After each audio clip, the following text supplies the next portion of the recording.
Bonjour et bienvenue pour cette 60e édition du Salon international de l'agriculture. Et donc heureux de vous accueillir sur un plateau télé autour du thème du QR code augmenté GS1 pour la filière vin. Et vous allez découvrir finalement une nouvelle technologie et les multiples bénéfices que celle-ci pourra apporter à la filière vin.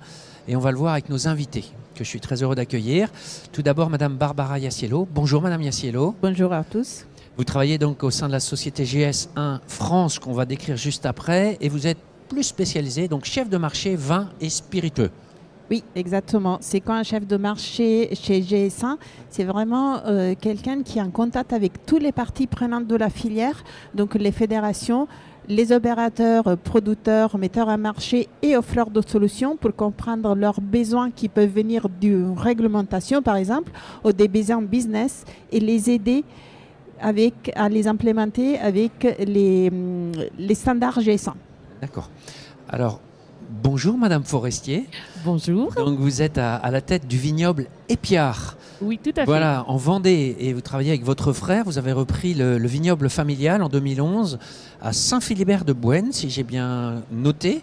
C'est tout Et bon. petite spécificité, vous êtes en appellation muscadet.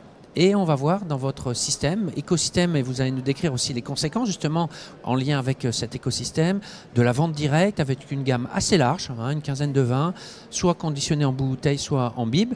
Et vous y tenez, vigneron indépendant. Exactement. Merci beaucoup. À ma gauche, Monsieur Paul Bounot, donc également de GS1 France. Bonjour. Monsieur Bounot. Donc Monsieur Bounot est directeur Community Engagement. Il va nous expliquer un petit peu comment il intervient dans ces programmes-là. Il a une équipe d'une quinzaine de personnes et dans son équipe, dont Madame Yassiello, si j'ai bien compris, des experts par secteur et également des experts par sujets transversaux, le e-commerce par exemple. Tout à fait. Bonjour et Monsieur donc Ozanam, Nicolas Ozanam. Bonjour Monsieur Ozanam. Bonjour. Donc vous avez une double casquette ou une double fonction, délégué général de l'Union des maisons et marques de vin, donc les entreprises de négoce en vin en France, et également une fonction plus internationale, délégué général de la Fédération des exportateurs de vins et spiritueux. Absolument, deux fonctions parfaitement complémentaires puisque les entreprises de négoce représentent à peu près 80-85% du chiffre d'affaires export de la filière vin. D'accord. Donc on va voir ce lien. Monsieur Bounot, peut-être, c'est un plateau GS1. Est-ce que vous pouvez nous expliquer ce qu'est GS1 et GS1 France, du coup, un peu plus, je ne suis pas sûr que tout le monde connaisse, et donc c'est l'occasion de se présenter.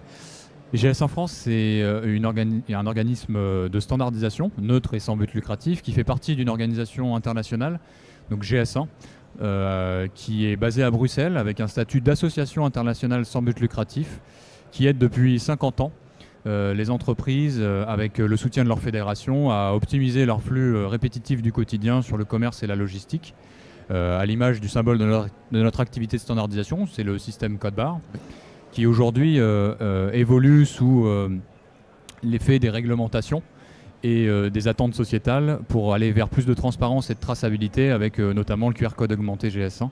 Et pour arriver à aider des filières ou des opérateurs sur des sujets transverses à collaborer, ce qu'on met à profit, c'est toute l'intelligence collective animée notamment par nos équipes pour aider ces acteurs à trouver des solutions communes pour identifier, capturer et partager de la donnée tout au long de chaînes d'approvisionnement qui sont soit de plus en plus complexes, soit de plus en plus attentives à créer des bénéfices et des gains de productivité sur des flux en France et à l'échelle internationale, notamment en réponse à des enjeux liés à l'économie circulaire, sur le cyclage, le réemploi, etc.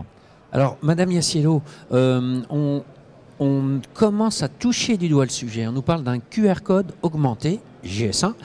Qu'est-ce que c'est?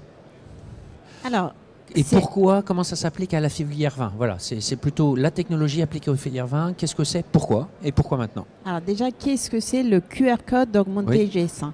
C'est un QR code où à l'intérieur, on retrouve l'identification unique, le GTIN, le Global Trade Item Number, le numéro à 13 chiffres que vous pouvez voir sur le code barre. Mais ce identification unique, il est encapsulé dans le QR code. Donc pourquoi, donc ça c'est le QR code augmenté GS1. Dans la filière vin, il y a cette nouvelle réglementation, l'obligation depuis le 8 décembre 2023 d'afficher des informations nutritionnelles, donc liste des ingrédients et valeurs nutritionnelles pour les vins et produits vinicoles aromatisés. Ce QR code, ces informations peuvent être partagées à travers un QR code. Donc, pourquoi utiliser le QR code augmenté GS1 et pas un QR code classique? Mais déjà parce qu'il intègre cette identification unique. Donc, le vin comme produit, il est identifié uniquement. Et aussi parce qu'à terme, l'ambition de GS1, c'est de coupler le code barre avec le QR code. Ça veut dire qu'à partir de la fin 2027, dans les magasins, les douchettes sont en capacité de scanner ce QR code et lire le prix. Et aussi, donc, avoir un QR code avec l'identification unie, ça permet aussi tous les sujets de traçabilité pour une bouteille de vin. Monsieur Ozanam, ce concept, cette technologie du QR code augmenté, donc, est-ce que c'est une approche de type européenne, vous semblez le dire, Madame Yassiello? Comment vous appréhendez ça au niveau de la fédération, à la fois des négociants et puis des exportateurs? Et est-ce que finalement, ces informations uniquement de type réglementaire par rapport à la simplification qu'on souhaite, parce que si on veut mettre d'autres infos en Europe, il faut le mettre ailleurs sur l'étiquette, est-ce que ça ne va pas un peu à l'encontre? Quel est votre avis? Alors, la première des choses, c'est que le QR code en soi n'est pas une obligation européenne, c'est une faculté offerte par la réglementation européenne. Mais c'est une faculté extrêmement novatrice puisque c'est la première fois qu'une réglementation européenne envisage qu'on puisse donner des informations aux consommateurs par la voie d'un support dématérialisé. Et aujourd'hui, dans 99% des cas, ce support dématérialisé, c'est un QR code. Donc c'est une avancée considérable de ce point de vue-là. La question de est-ce qu'on peut mettre d'autres informations via le QR code? Alors c'est d'ores et déjà envisagé, puisqu'il y a maintenant des textes communautaires qui sont en préparation, qui envisagent, typiquement sur la nature des matériaux d'emballage, de pouvoir fournir ces informations par le canal d'un QR code aussi de manière dématérialisée. Donc on voit que ce QR code peut accumuler des couches différentes d'informations qui vont venir se compléter. Ce que n'envisage pas aujourd'hui la réglementation communautaire, c'est qu'on puisse d'une part substituer aux mentions qui doivent être obligatoirement fournies par l'étiquette un étiquetage purement dématérialisé. Donc si on reprend l'exemple de cette bouteille, il y a tout un tas de mentions qui doivent figurer aujourd'hui obligatoirement sur l'étiquette. Elles ne pourront pas être purement et simplement dématérialisées. Donc on va vivre avec un double système QR code qui va s'ajouter à ce qui existait précédemment. Mais pour le moment, on ne peut pas coller sur ce QR code des informations de type marketing. C'est une volonté de la Commission de dissocier pour le moment la partie réglementaire de la partie marketing. Voilà. Donc ça, c'est l'état des lieux, si j'ose dire, au niveau intra-européen. Et soyons fous, rêvons un peu, mais si on dématérialise cette information, on peut aussi imaginer que demain, quand cette bouteille partira en France, bien sûr, elle est revêtue de cette information, en Belgique ou aux Pays-Bas de la même manière, mais qu'elle puisse partir aussi ailleurs dans le monde, vers un pays tiers, où les obligations de ce pays pourraient également être satisfaites par ce même QR code. Donc aujourd'hui, un cadre réglementaire, mais qui pourrait, vous le souhaitez en tout cas, qui pourrait être étendu à d'autres types d'informations. Madame Forestier, pour vous au quotidien, quels sont les avantages de cette nouvelle technologie QR code augmenté GS1 dans son usage au quotidien, puisque c'est ce que vous êtes amené à faire? Oui, tout à fait. Donc, comme disait monsieur, effectivement, pour l'instant, c'est encore un petit peu prématuré. Et évidemment, nous souhaitons, nous aussi, que ça évolue, parce que pour l'instant, on voit plus une contrainte, un caractère obligatoire, des informations purement déterminées, sans pour autant pouvoir raconter, nous, l'histoire du vigneron, l'histoire de cette cuvée. Vous voyez, plein de choses qui nous paraissent complémentaires. mais qui pour l'instant ne sont pas admis. Hein. On doit vraiment se conformer à la législation et c'est ce qui, je pense, chez les vignerons indépendants, enfin petites structures comme nous, fait qu'on perçoit ça pour l'instant plus comme une contrainte supplémentaire, mais effectivement nous aussi on espère vraiment que ça va évoluer dans le bon sens et que le consommateur pourra avoir d'autres informations en plus que celles qu'on nous exige pour le prochain millésime. Est-ce que son utilisation au quotidien du QR code augmenté GS1 est facile, simple? Parce qu'en fait, qui dit nouvelle technologie se dit, bon, est-ce que ça va être plus compliqué? Comment vous le vivez? Alors nous, pour le vivre, c'est-à-dire pour pouvoir l'intégrer dans nos étiquettes, moi c'est quelque chose que j'ai testé il y a peu de temps et j'ai trouvé ça extrêmement simple. Donc comme je disais tout à l'heure aux personnes de GS1, effectivement ça c'est quand même hyper important pour nous, hein, parce que dans nos petites structures, eh bien, il n'y a pas de service marketing, il n'y a pas de service compta, il n'y a pas de service, on est le couteau suisse.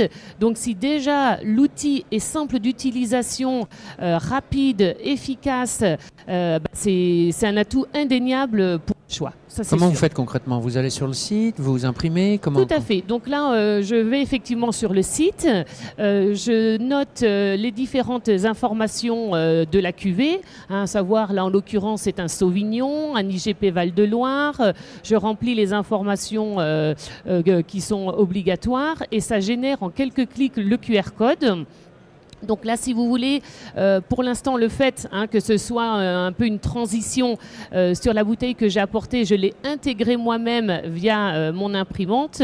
Mais pour le prochain millésime, ce qui va se passer, c'est que je vais carrément créer le QR code, l'envoyer à notre imprimeur de façon à ce qu'il le mette un peu plus en avant et dans un format un peu plus grand. Parce que là, la place, comme disait monsieur tout à l'heure, il y a tellement d'informations obligatoires à mettre sur l'étiquette.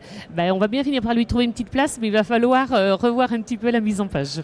Bon, donc un enjeu. Madame Yassiello, on voit le cadre actuel, mais potentiellement, quels pourraient être les avantages? On parlait de l'export avec monsieur Ozanam. Quel autre type d'information on pourrait imaginer? Ou quels usages on pourrait faire au-delà de l'aspect réglementaire du QR code augmenté? On l'a dit, c'est ce QR code avec les informations réglementaires, c'est assez limité, surtout en Europe. Le régulateur ne souhaite pas avoir d'autres informations qui incitent à l'achat. Mais c'est déjà par exemple le cas en Italie, on peut partager dans le même QR code des autres informations réglementaires comme les informations sur le tri.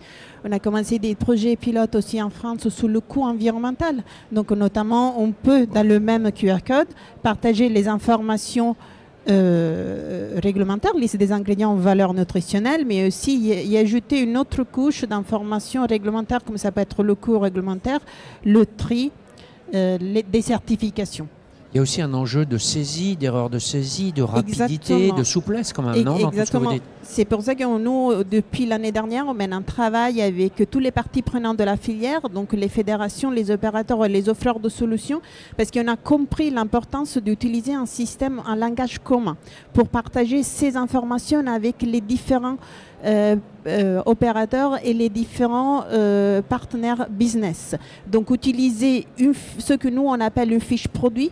Donc une fiche, on renseigne les informations pour partager ces informations avec le consommateur, mais aussi avec les partenaires business. Donc la saisie une fois, ça évite de ressaisir ces informations et donc enchaîner des erreurs de saisie. Les stocks, les flux, enfin, avec un code unique, si on va jusqu'au numéro de lot, traçabilité finalement tout au long de la filière. Exactement, ce qu'on disait au début, c'est que ça rend spécial ce QR code augmenté, c'est qu'à l'intérieur de ce QR code, donc dans l'URL, on le voit pas on le voit dans l'URL, mais il y a cette identification unique. Donc on va identifier une bouteille avec un numéro unique, on peut la tracer, on peut suivre les stocks, on peut tracer toutes les informations. Donc c'est ça l'important d'utiliser une identification unique. Donc on a vu finalement réglementaire, logistique, filière, on a vu information consommateur. Madame Forestier, vous êtes très demandeuse de ça. Monsieur Ozanam, quels sont les facteurs de succès pour le déploiement de cette technologie à grande échelle? Est-ce qu'il y a des conditions ou des facteurs de succès? Alors je dirais que le premier facteur de succès, il est interne à la filière, c'est que tout le monde se saisisse de l'outil et le déploie le plus rapidement possible, même si on a bien conscience qu'il y a un certain nombre de difficultés. La première d'entre elles peut-être étant que les conditions réglementaires étaient finalement connues très tardivement, ce qui n'a pas accéléré le mouvement. Mais c'est vraiment essentiel que ça se déploie, parce que sinon, le risque que l'on a, c'est que cette nouveauté qui est la digitalisation d'un certain nombre d'informations disparaisse et qu'on revienne à de l'information en dur, si j'ose dire, sur les étiquettes, ce qui serait infiniment plus compliqué à gérer pour tout le monde. Alors, il ne fait aucun doute que le QR code, c'est une simplification ou, pour rebondir sur vos propos, une moindre complication, on va dire les choses comme ça. Par contre, la simplification, c'est aussi ne pas rajouter des couches de complexité. Et l'un des éléments clés aussi, c'est de faire en sorte que ce QR code soit porté à la connaissance du consommateur par des informations qui ne sont pas liées à un langage, à une langue. Parce que dès lors qu'on assortit le QR code d'un message linguistique, cela veut dire qu'il faut le traduire. Et d'un seul coup, on passe d'un QR code à 24 QR codes avec une mention linguistique dans 24 langues officielles de l'Union européenne. Donc ça, c'est un véritable cauchemar.